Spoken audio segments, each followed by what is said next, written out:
The Devil is a Part-Timer, Volume 1, written by Satoshi Wagahara, illustration by Oniku. Chapter 1. The Devil focuses on his career for monetary purposes. The bank account had run completely dry. The reason couldn't be simpler. He had used up all the money. On what? Well, first there was the long sought-after refrigerator. That was a mandatory purchase. He felt, given the qualms about the food preservation situation, what with the summer looming in the distance. Next, there was the bicycle. It was a record-breaking cheap fixed gear, but for the commute to and from his part-time job it worked. That and the washer he bought. He figured at first the laundromat would suffice, but the time and annoyance involved came to be too much. Definitely another appliance he wanted to square away before summer arrived. He had made all these purchases with cash, and now his remaining balance would barely cover a stick of gum. You should be more careful with how you spend your money, you understand. The condescending tone beat against his eardrums. What? Did you want me to get sick off rotten food all summer, then? You want me to wear the same outfit every day? I said nothing like that. But think about this. Your account might be exhausted, but you do have a job, yes? And a steady one at that. It would be simple to figure out your income for the next few months. You could have easily paid for all this on credit. Don't like taking loans. I honestly don't think you're in the... Plus, there's all kinds of fees and things for that. I don't like paying things I can't see and feel with my own hands. But... Never spend money you don't actually have. I hate debt. If there's no money, you shouldn't use it. Buy stuff all at once with cash in hand, or don't buy it. It was a typical 100-square-foot tatami room, the kind you see all across Japan. In the middle, two men sat facing each other on opposite sides of an old decrepit katatsu table, the room's only heat source. On one end, the lecturer, on the other, the lecturee. The lecturer, taller and thinner than his conversation partner, slowly rose and placed a hand on the door of the newly purchased refrigerator. Your demonic highness, let me ask you this. The demonic highness being lectured was a man of average build, average height, and dark hair. His lecturer opened the refrigerator door, a twinge of resignation within his otherwise sharp eyes as he shot a stare back at his target. How do you plan to survive until your next payday on a block of konyaku gel, a cucumber, and a carton of milk? The demonic highness being lectured remained seated, unable to form a response. I'm not completely broke yet. There's still some money in my wallet. The taller man's eyes seemed to say that was not an adequate response. I could always grab some extra food from my job. Oh, so you plan to go all supersize me every meal from now until your next paycheck? Do you think that would be the best thing for your health? To the side of the refrigerator was a city-provided garbage bag bulging conspicuously on the floor. It was stuffed with a vast array of boxes and packaging from a certain famous fast food chain. It's still young, this body. And I wonder how young it would look after a decade of high-calorie, high-cholesterol cuisine.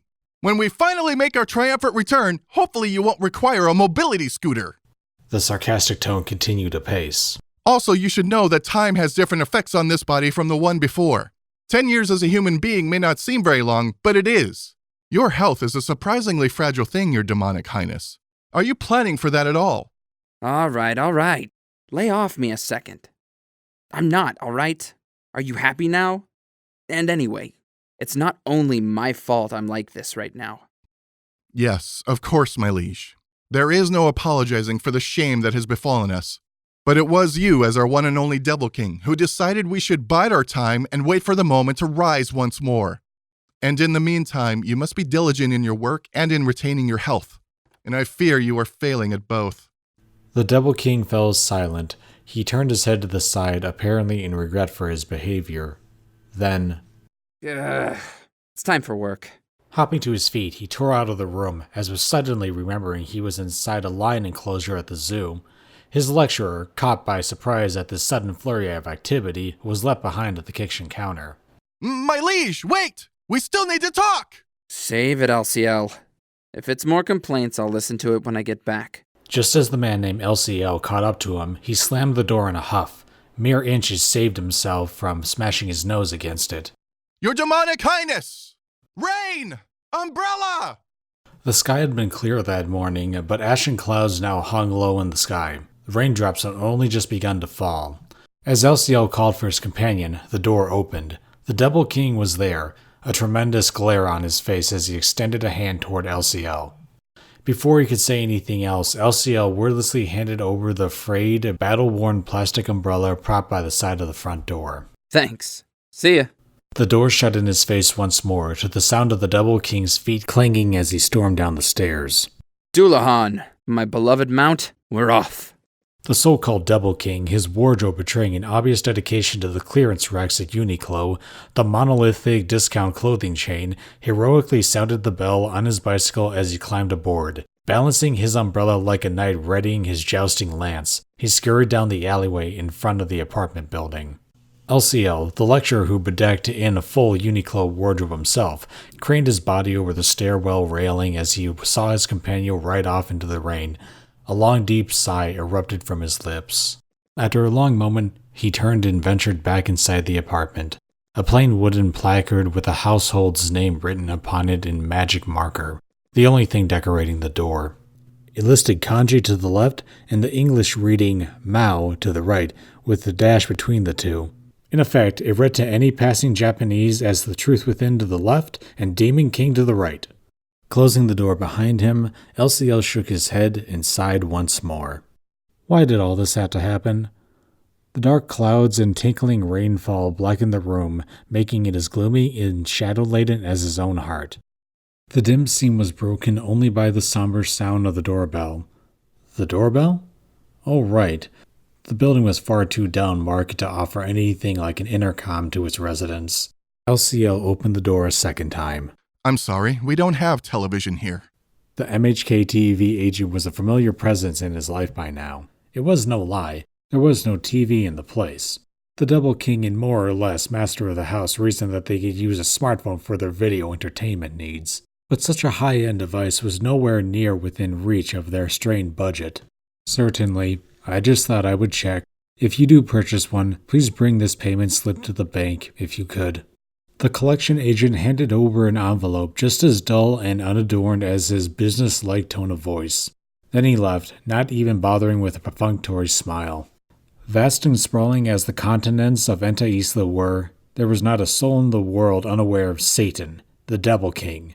He was the overlord of the demon world, and all the creatures that slithered and slavered within. His name was synonymous with abject terror and cruelty.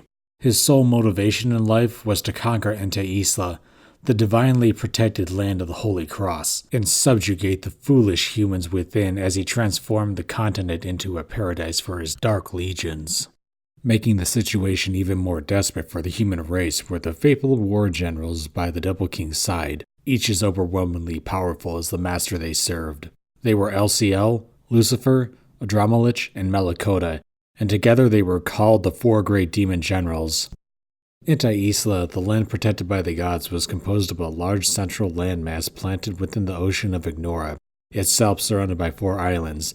These islands extended from the sea each to a cardinal direction, thereby forming a rough cross. The Double King had deployed LCL's forces on the eastern island, Lucifer's on the western, Adramalich's on the northern, and Malakota's on the southern. They had deployed far and wide across the land, bringing both the humans and the godly forces that aided them to the very edge of annihilation. Then, something happened to Lucifer's western forces. Word arrived from the west that the war-loving general's armies had been routed by a single human being. This woman, referring to herself as a hero, had rallied a few surviving human fighters together to stage a resistance effort.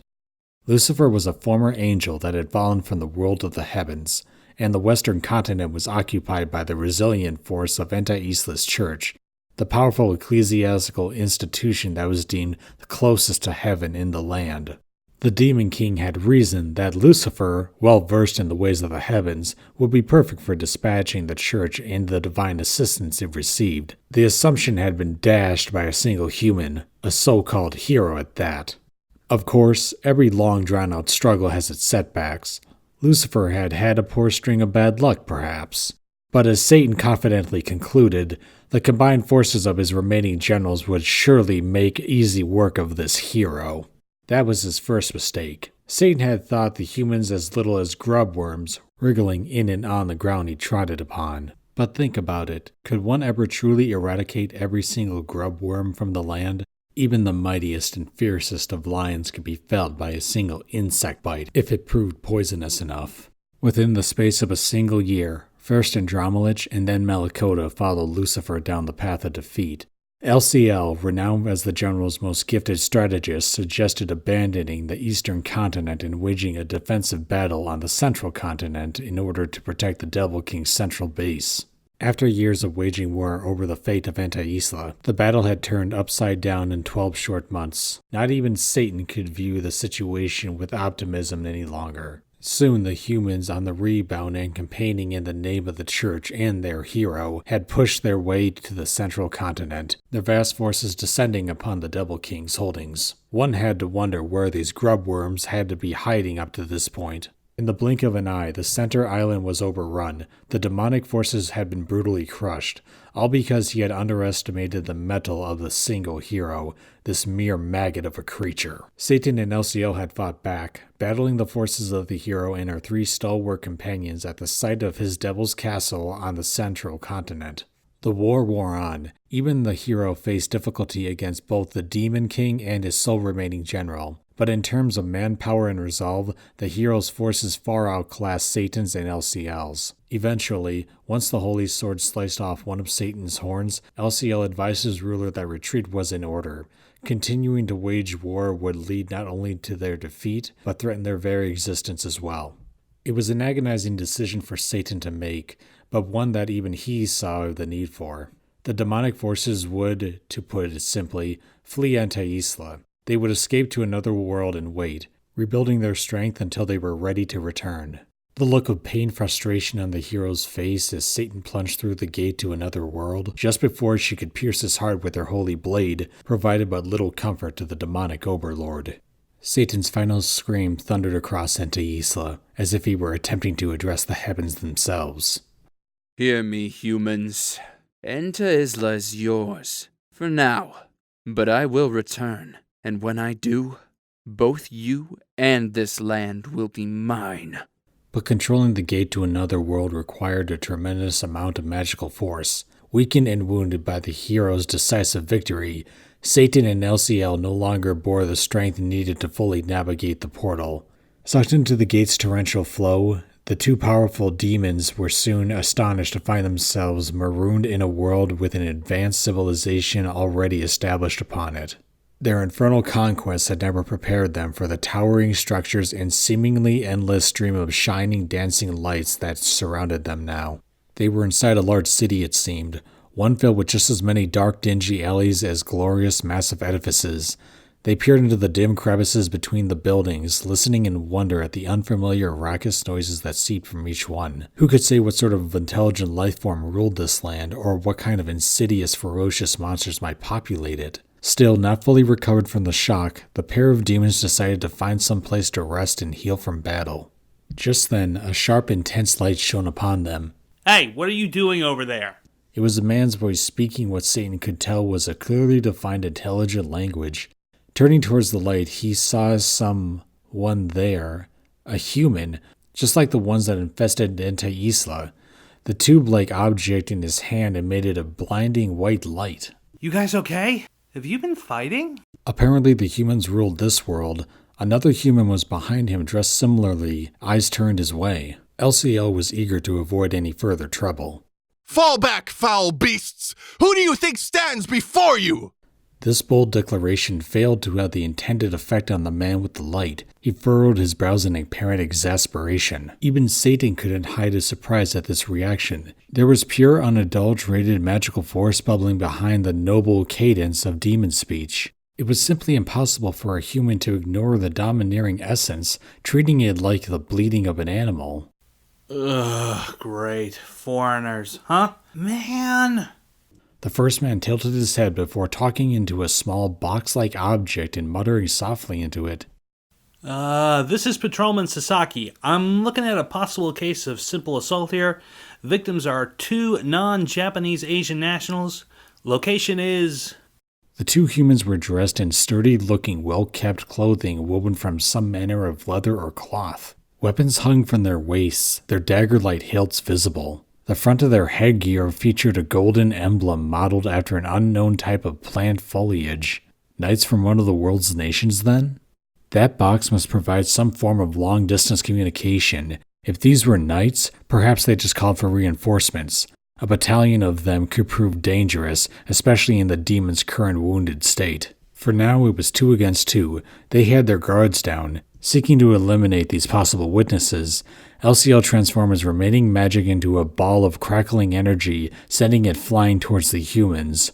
Or he meant to. What? The magic wasn't focusing somehow the way he expected.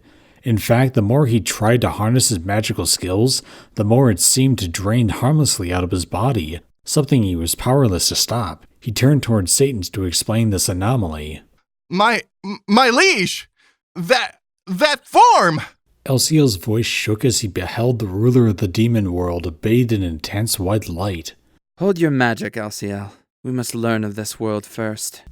Satan appeared serene in demeanor, but his teeth were clenched, as if fighting off some heavy weight acting upon him.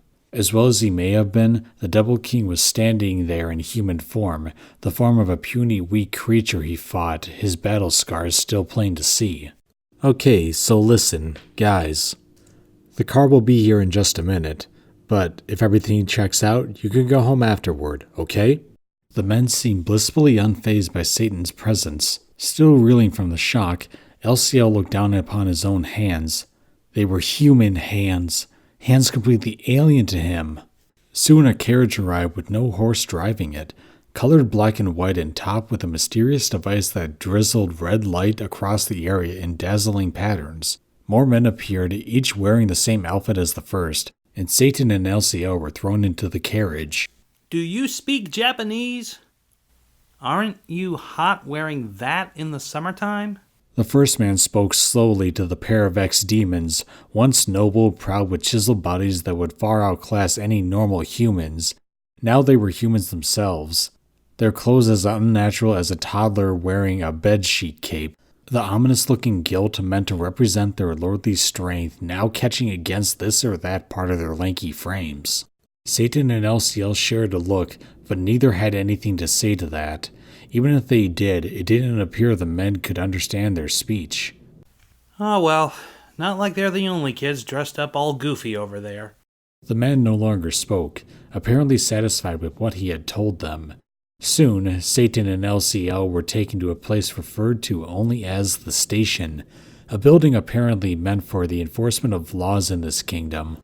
They were taken to a room within this building for investigation purposes, and there the Devil King and his general were able to recover at least some of their grandeur. Satan unleashed a bout of hypnosis magic upon the investigating officer, seeking to extract as much information about this world as he could. It seemed that, no matter what world one found himself in, the nobility and military men who swaggering around the castle were always far weaker wills than any stalwart man of battle.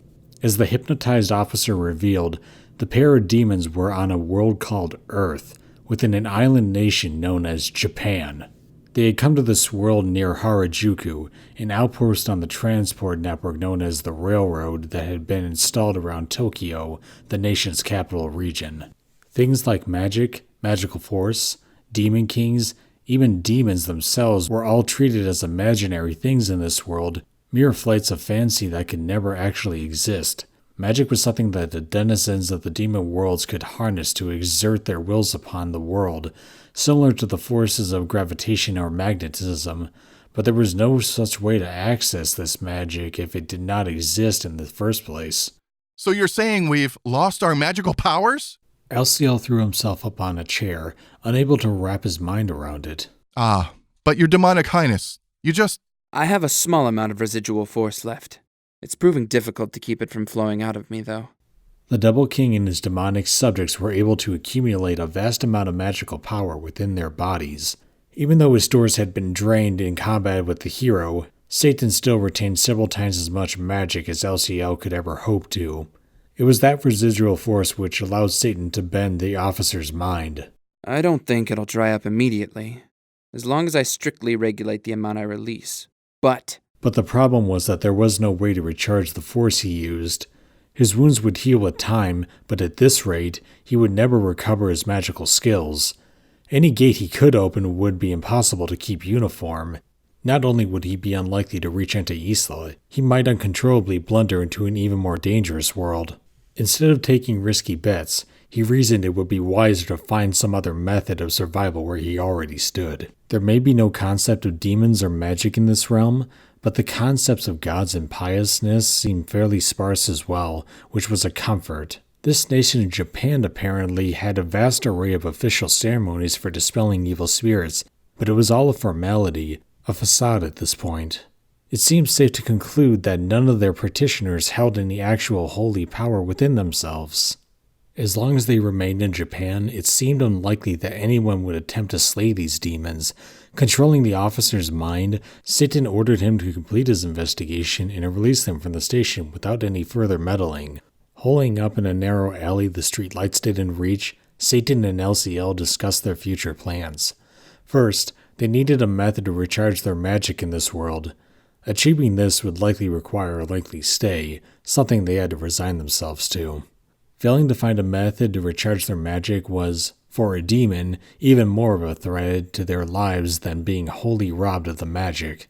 The high-level demons could live without consuming food because they were able to convert magic into bodily energy. A world where magic no longer existed was the same as a barren world without nothing to eat. But some demons did eat food. Why? Because doing so allowed them to absorb energy the same way lesser creatures did. To live in this world without a source of magic, they would need to forage for sustenance. Japan apparently had a currency-based economy. They needed money for food. But of course, they lacked the Earth currency. Let me ask you this, LCL. If you had willed it, could you have escaped those officers?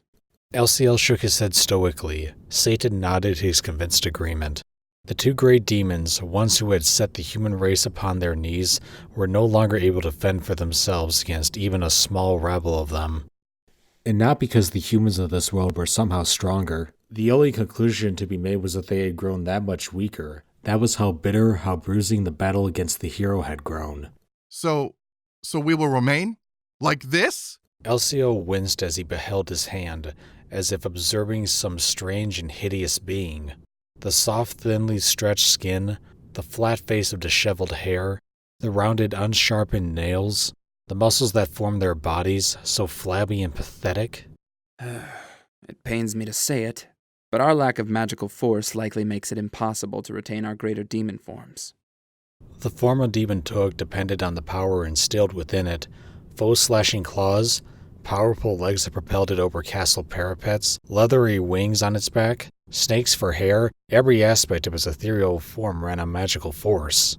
Amazing to think this is how you look when stripped of that power. Perhaps the human form is what lies at the foundation of all life. Surely you jest, your demonic highness. I hardly bear to even entertain the idea that we house humans inside of us. It is no doubt some machination placed on us by this world or the gate. Regardless, we have other matters to be concerned about. They lacked the magic to summon another gate. They lacked the strength to overwhelm the humans of this world by force.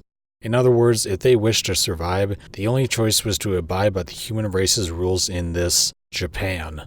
Follow human rules. For a Devil King and a Great Demon General, the idea was enough to shatter the very foundations of their pride. But this new reality had been thrust upon them, one where they must eat to live, work to eat. Shrugging off their unholy demonic robes, the Devil King and the Great Demon General took their first halting steps towards an unknown world.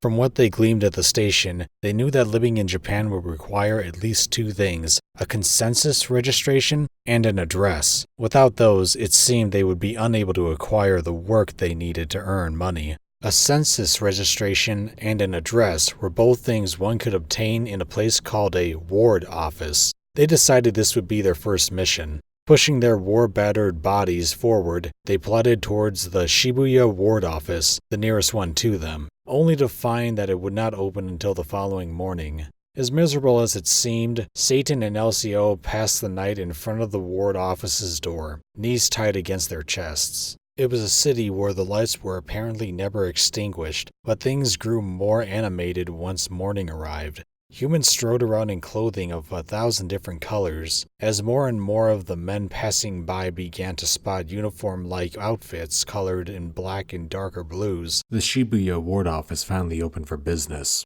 Rushing toward the window, Satan commandeered the mind of the worker on the other side, one obviously surprised at the sight of these two men. In a few scanned moments, they had successfully created something called a family register for themselves. Their next stop was a real estate office, a depot that could arrange living quarters for them.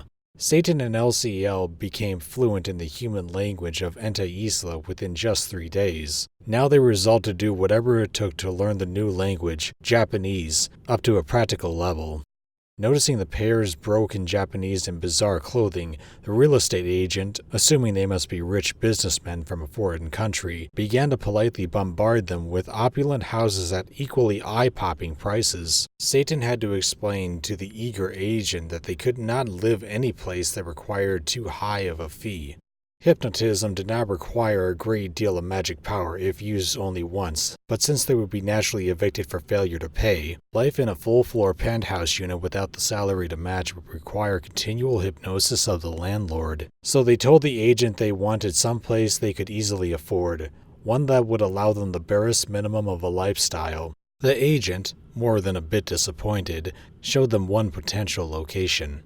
The landlord here is a very, shall we say, unique woman. It was a room in an apartment building located within Sasazuka, apparently a subsection of Shibuya. The rent was 45,000 yen per month, with no deposit, no advance fees, and no guarantor required. It was room 201 in the 60-year-old Villa Rosa Sasazuka apartments, approximately 100 square feet, no bath, 1 toilet per room. The landlord here tells me she gives preferential treatment to people like you who are, if I may say so, unusual, or from unusual circumstances, I should say. It was an unorthodox sales approach, but if it was all he had to offer, so be it. After a ride in the agent's car, so that's what they called these carriages, they arrived at a 2-floor apartment building in a quiet, almost desolate neighborhood. Plaster was peeling off the walls, and the roof was missing more than a few tiles here and there. The rain gutter attached to the roof had given itself in entirely to its brown, rusted doom, and the stairway to the second floor tilted in several different precarious angles at once. There wasn't a soul to be seen. All of the rooms were likely empty. This is astounding. Ugh. LCL groaned to himself. Yes, even I can see that much. The pair spoke to each other in the demon tongue. As inexperienced as they still were to this world, the utter dilapidation presented to them was still obvious. These were, bear in mind, the demon elite, 2 men who had clawed and struggled their way to the top of the underworld. They had fallen far since, yes, but it was hard to accept living in this hovel during their stay. And if every room was empty, this meant that not even the lowly humans would stoop to live here, would they? It was simply impossible. Just as Satan turned around to tell the young agent as much, he realized that someone else was standing there instead. Is that a person? To their demonic sensibilities, it was an utterly enigmatic, strange creature. It was tall, even approaching the height of LCL, who towered above most others even in human form. The plump, round body, the word endowed was not up to the task of describing it, made this creature barely recognizable as a woman. A colorful hydrangea headdress was perched upon her hair, dyed a silvery purple and towering towards the sky. A violet shawl was tossed over her shoulders, covering a shockingly bright purple summer dress. Every finger on her hands had a large amethyst ring on it, and her high heels were coated in purple enamel. She had on purple robe, purple eyeshadow, and enough thick snow-white foundation that one could imagine it cracking apart if you slapped her. The light dollop of red cheek blush applied over it seemed to shine as brightly as the sun. The image presented was one of an enormous purple potato that had been peeled in random locations. "Hello there. I understand you two wish to move in?" It talks! LCL's instinctive response was understandable, given the daunting sight before them. My name is Miki Shiba, and I am the owner of the Villa Rosa Sasazuka. Still frozen in place, Satan and LCL could see the real estate agent's car peel off behind the purple presence in front of them. The name Miki is made up from the characters that mean beautiful and shine, but please feel free to call me Mikiti. The demons had thought they were beginning to get the hang of spoken Japanese, but something within their instinct made them reject the words being spoken by the puzzling tsunami of intent, this Shiba before them that called itself a landlord. They must keep their distance from her at all costs. They could feel that in their veins, and yet they found themselves being dragged into a room in this beaten-up apartment house, being forced to sign a litany of documents and receiving a rundown of their nearby facilities.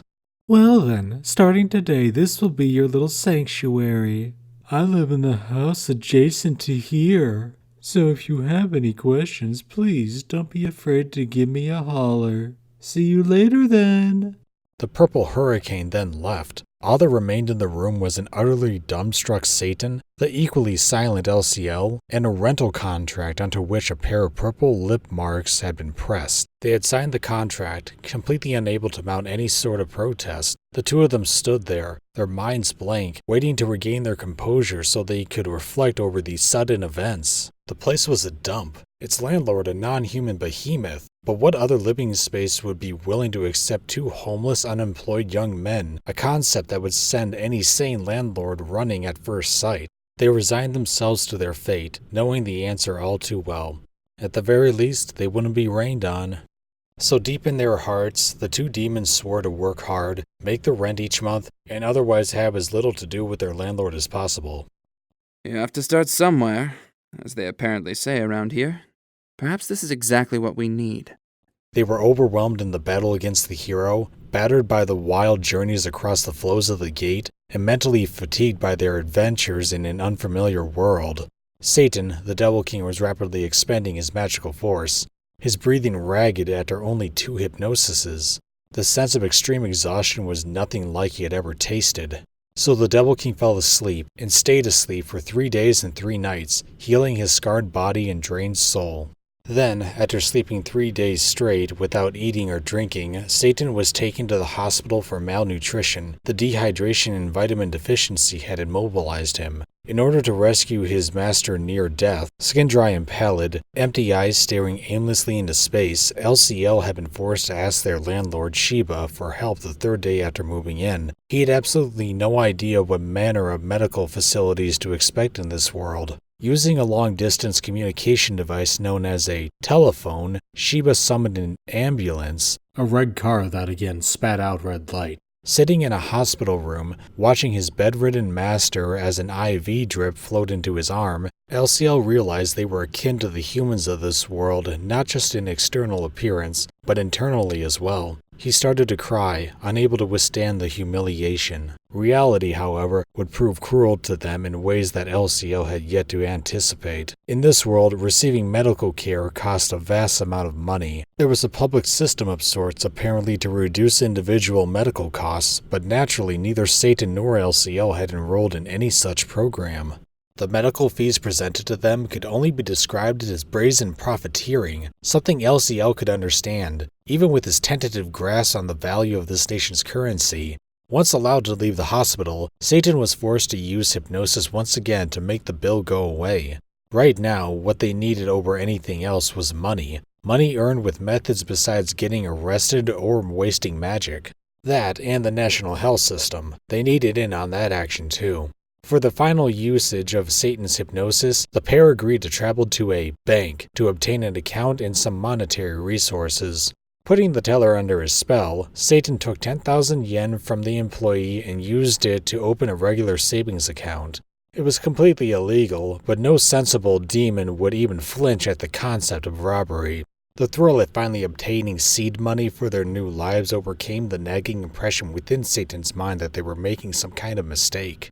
The 10,000 yen was used to purchase the food necessary for survival, as well as something called resume forms. A resume, it turned out, was considered indispensable for obtaining employment. All they had to do was fill in the required boxes, bring the document to the appropriate place, make an appointment for an interview, and parrot out the right answers. Then they'd be able to work.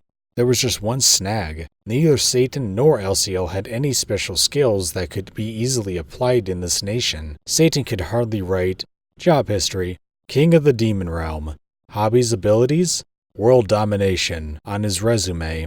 Thus, the only option was to focus on jobs that touted beginners welcome in their notices. The two of them sat down and prepared several resumes, holding back the frustration and humiliation, dreaming of the day when they would defeat the hero and regain their grasp upon all that lived and breathed on Enta Isla. They wrote down their names. Name? Sadao Maou. Perfect. Name? Shirou Ashiya. That doesn't sound weird, does it? Little point in whining about it now. That's what we wrote in the census register, no? Thus, Double King Satan, aka Sadao Maou, the surname of which was written with perfect ordinary Japanese characters whose pronunciation just happened to be the same as Double King, and Great Demon General LCL, aka Shirou Ashiya, set off on their quest to reconquer Enta Isla, room 201 at the Villa Rosa Sasazuka apartment, serving as their devil castle for the time being. The two of them had established a foothold in their drive to find the bare minimum of work for themselves, but they had little time to rest. Money would be needed for other things too: electricity, water, gas, essentials. A tear came from Satan's eye as he recalled a time when he could gather the thunderclouds, summon mighty waves, and raise the land with punishing flame, all at the flick of a finger. Now Satan and LCL were just Maou and Ashiya, two slow-looking, unemployed young men, neither looking past their early 20s. The Double King and his erstwhile demon general read through every job listing magazine they could find. Soon they discovered the existence of something called day labor. All they had to do was sign up with the given company, then they'd be assigned short-term work. They would receive daily pay between 5,000 and 10,000 yen depending on the work, perhaps more if they performed well. Tossing one of the few remaining 10 yen coins into the slot of the public phone, they set up an appointment time for an interview. Traveling to the office in Shinjuku, They found it less of an interview and more of a work orientation meeting. they signed up at once, found the directors less than picky about qualifications, and work was promised to them before the day was through. Since they were both inexperienced beginners, they were tasked with assisting a group putting up facilities for an outdoor event, performing their assigned work up to the salary agreed upon. Staring at the 7,000 yen each of them had earned for the day's work, Satan felt reassured in his convictions. If they kept this up, they could earn the money they needed for now, and once they saved enough money, they could turn their focus toward finding part-time jobs to keep them working on a more long-term basis. That mission, however, fell apart in 2 short weeks. They had performed their duties on a consistent basis. To the point where the salary employees working up front were starting to remember their faces. Then the company received a stop work notice from the government, forcing them to leave their work assignment business. It was a complete bolt out of the blue. In poor spirits and with no money source, the pair made their way home. Passing by a TV playing the news, they took in more of the story. The newscast condemned the firm, accusing it of assigning workers to illegal sites and skimming an outrageous amount off the top of their revenue. Satan focused on the news report, wondering to himself why a great demon general as himself had to lose his job because of some silly laws enacted by humans of all things. Suddenly, he came to the realization. Hey, Ashiya, wait a sec.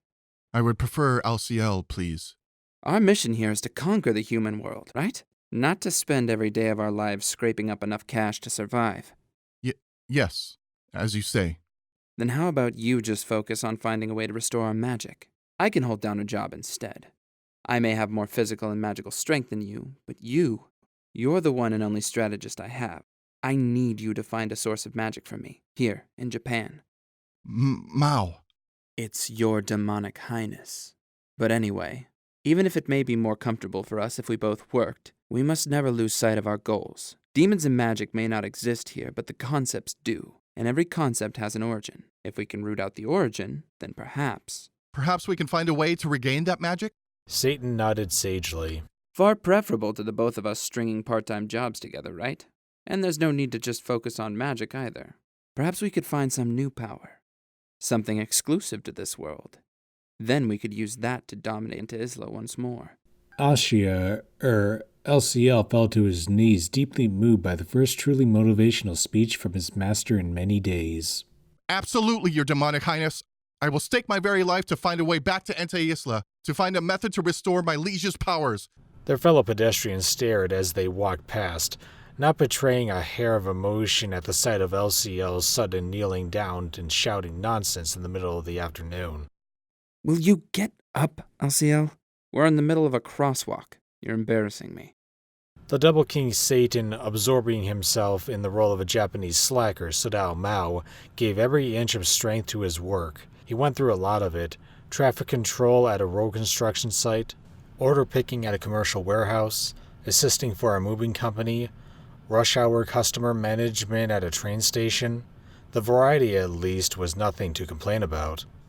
Meanwhile, as Shirou Ashiya, LCL devoted himself to maintaining the household, ensuring that Maou remained healthy and able to devote himself to work.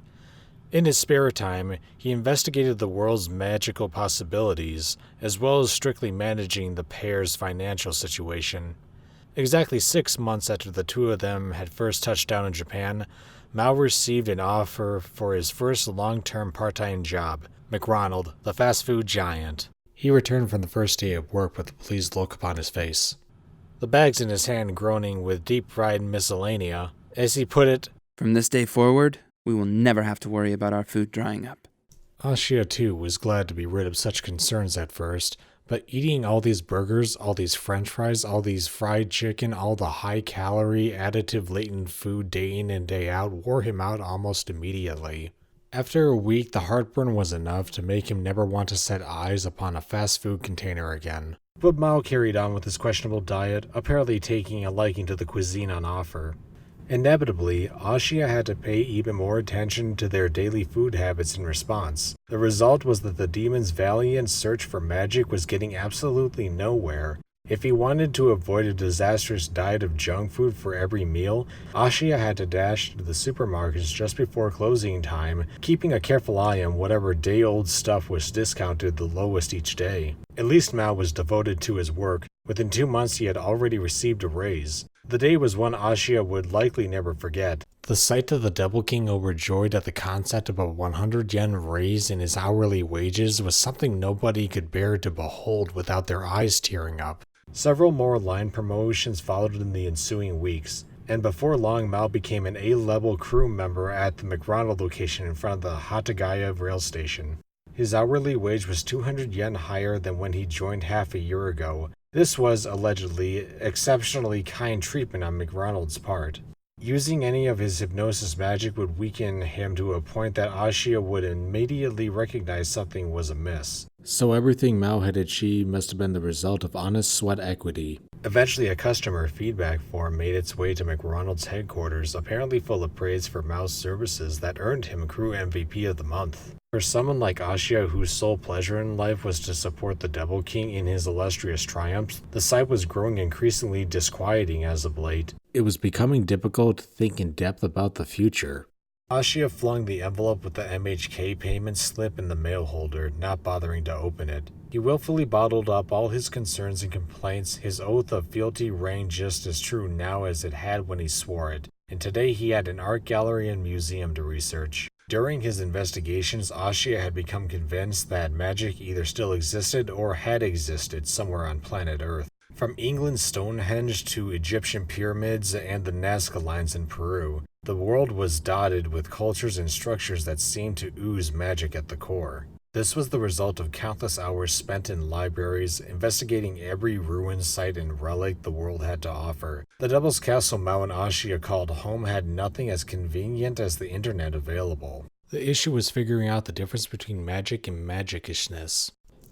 There was no money to travel overseas, and even if they used Mao's hypnotic powers to make the trip, there was no telling which civilization were magical unless they actually looked for themselves.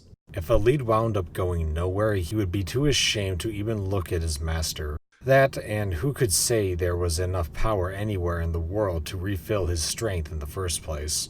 Thus, Ashiya decided to start by examining antiquities closer at hand. The museums and galleries within the city apparently offered rotating displays from foreign museums on a regular basis. He wanted to see if anything on display resonated at the wavelengths of their own demonic magic. He set off for Shinjuku, his target, the day's special gallery at the National Museum of Western Art in Uno. It was still raining outside, so Ashiya picked up another plastic umbrella Maou had fished off at the side of the road, fumbled with the wobbly cylinder lock on the door to secure a room, that offered nothing of value to steal and set off. Suddenly, Ashiya was stricken with a gruesome thought. What, he asked himself, if this life went on forever? It was enough to make him tremble, even in the late spring weather.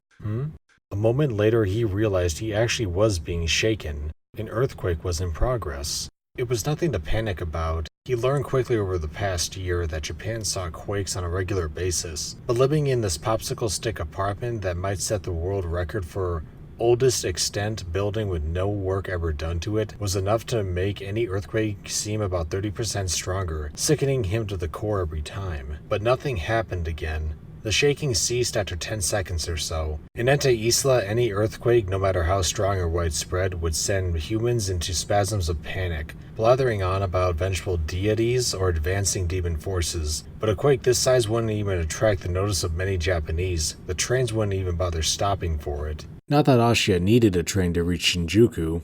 From Sasazuka, it was only a one-train stop on the K9 line, about a 20-minute walk for any healthy man. Twisting the doorknob again to ensure the lock was still in one piece, he thrust the key into his pocket and gingerly walked down the staircase. It had never dawned on Ashiya that he himself had fallen to the point where he gleefully made excuses in order to cheap out on a single stop's worth of the train fare.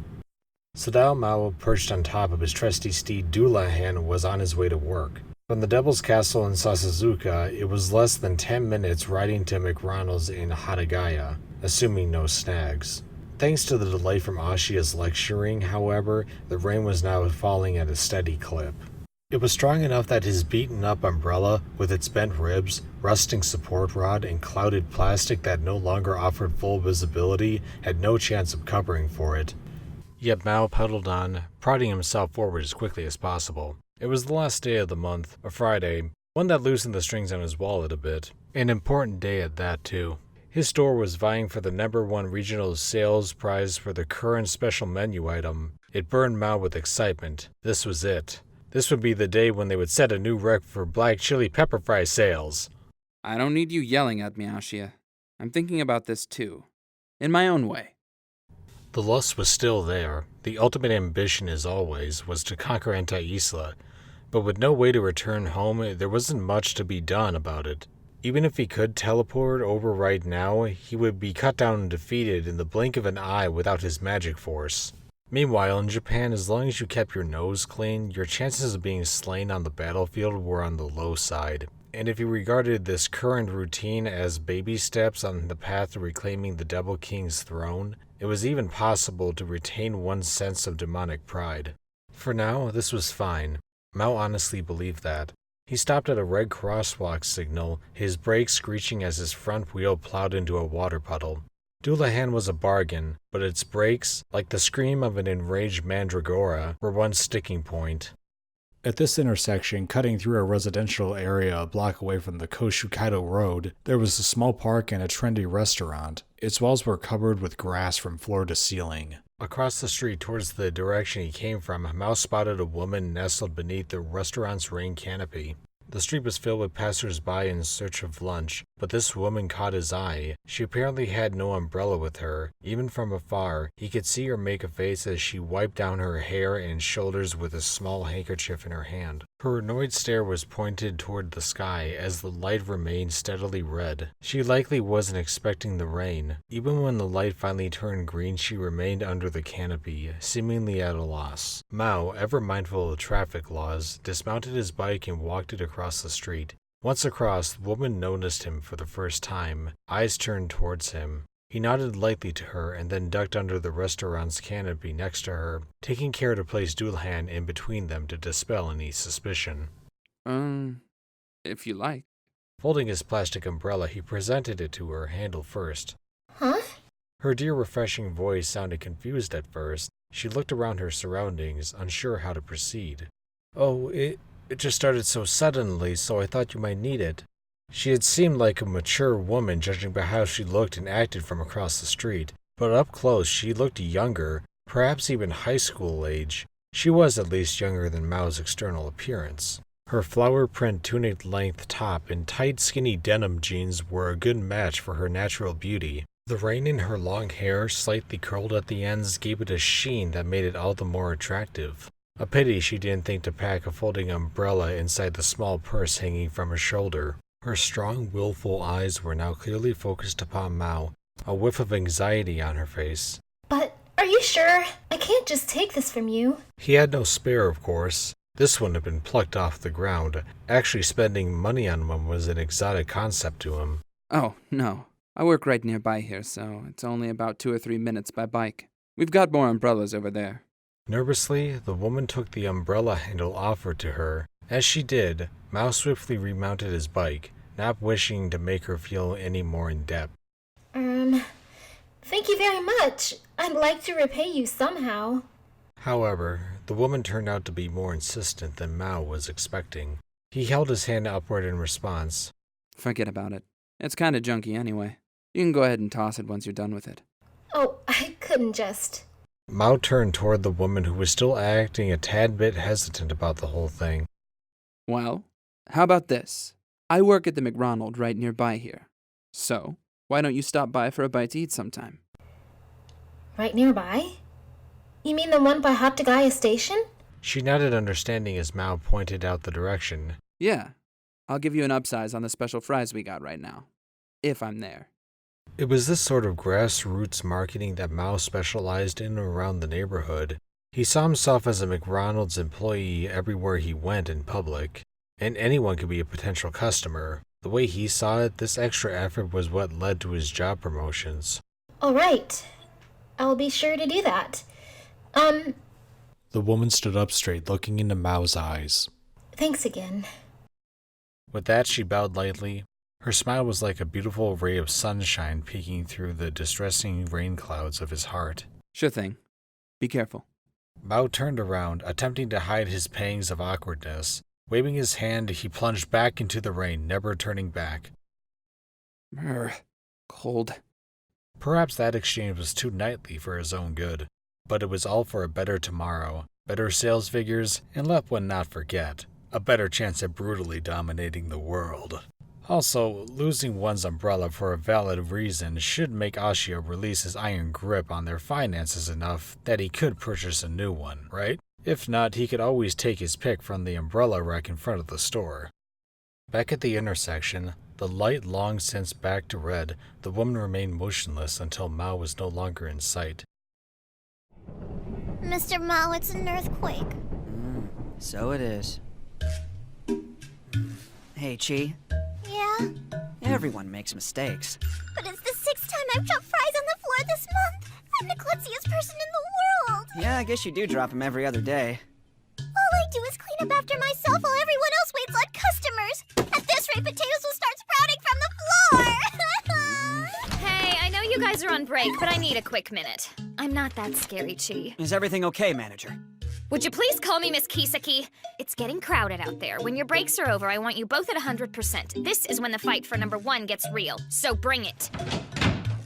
Oh, and Chi, sweetie, try not to plant too many potatoes, Kay? Thank you. Yes, ma'am.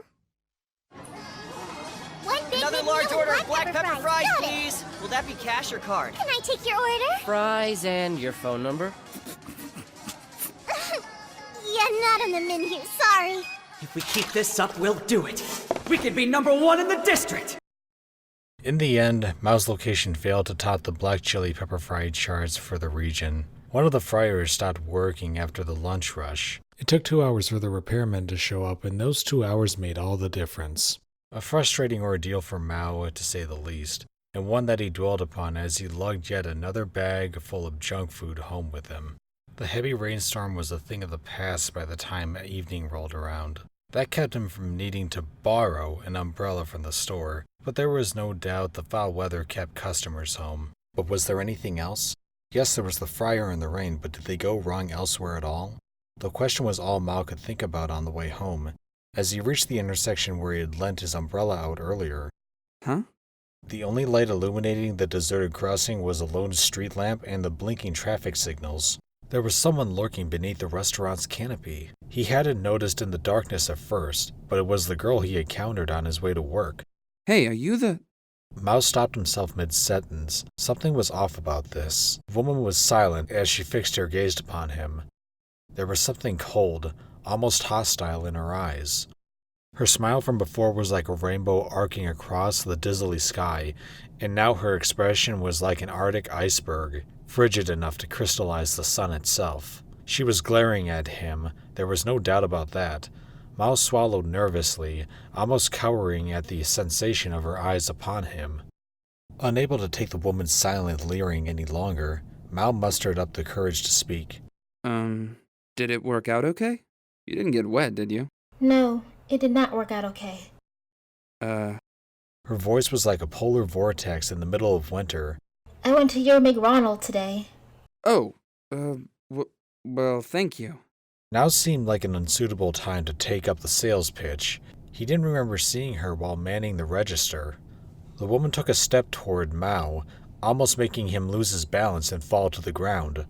Flustered, he jumped off his bike and, for completely different reasons from before, positioned between the two of them. I was watching you. From the place across the street. Watching me? You mean the restaurant? There was a bookstore that overlooked McDonald from the other side. She was watching them from over there? Was she one of those mystery diners they kept hearing about? No, you. Me? Maou was even more confused. She came to the store, but not to return the umbrella at least. They had barely brushed against each other, and now she was stalking him. You looked so different from before. Only one woman who would... I thought my mind was playing tricks on me, but after a while I realized... Who would be looking for him? At first I doubted my 5 senses. I knew you were somewhere near, but not this near. Who would be looking for him? You can try to hide what little magic you have, but you can't fool me. Impossible. Devil King Satan, why are you working part-time at the McRonald in Hatagaya? The flowing jet black hair, the beautiful unblemished skin, the keen, magic detecting eyes. She had to be... Amelia the hero?